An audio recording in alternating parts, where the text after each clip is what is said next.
Let me introduce you to a few very specific concrete techniques you can use to help yourself in especially anxious moments. Anxiety often results in a physical experience of a racing heart. You might have had that, heart palpitations, sweaty palms, maybe shaky palms. So we encourage breathing and deliberate conscious breathing. So not just kind of sitting there normally, but breathing and counting as you breathe. Think of the count of 4. So maybe you'll breathe in, and as you breathe in, you count for 4. You breathe slowly, 1, 2, 3, 4 as you're breathing in. Then hold for a count of 4. Then breathe out for a count of 4. Hold for a count of 4, and then repeat that as many times as necessary.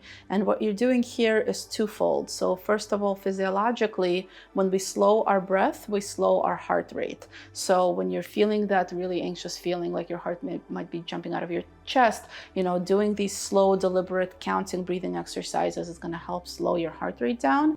And the other thing, the counting is especially important because once again, it helps get your mind off of the anxious feeling, refocusing you on the count. Another commonly utilized technique is called grounding. Literally the idea of kind of bringing you out from, bringing you back from maybe this kind of almost out of body experience that you might be having in the midst of your anxiety and bringing you back down to earth. And there's a 5, 4, 3, 2, 1 grounding method that's pretty popular, and a lot of people report success with it. And it employs your 5 senses. So you have your sight, touch, sound, smell, and taste. And what you want to do is, again, the whole idea is to focus your mind on something specific as your mind tries to run rampant.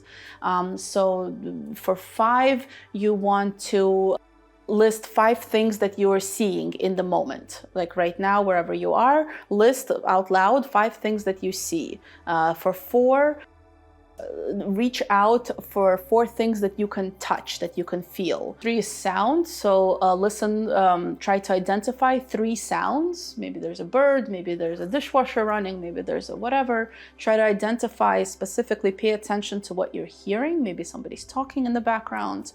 Then smell.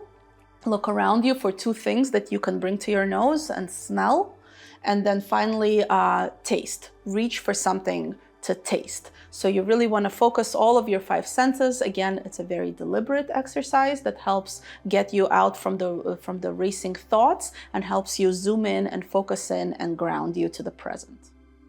The next thing I'd like to talk to you about is sleep habits. And there are techniques for this. Sleep is incredibly important to our health. It's important to our psychological health. It's important to our physical health. I'm sure you've heard this a million times before. It is critical that we prioritize our sleep.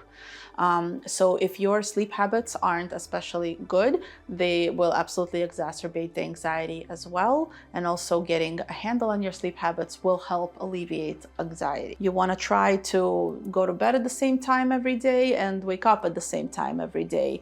You want to have a bedtime routine. If you're a parent, think about how much effort parents put into having a bedtime routine with their children. Well, I've got news for you. It's equally important for adults to have bedtime routines as well. Something that signals to your body and to your mind that you're winding down for the day. Whether it's, you're dimming the lights, you're maybe putting on your favorite lotion, maybe you have a favorite, cup of decaf tea, music, anything that you're going to do consistently, ritualistically, before bed every day. Exercise is really important when it comes to healthy sleep habits. Getting a little bit of exercise in every day is going to help you sleep better. Getting outside is really helpful, especially getting outside during daylight hours if you have that option available.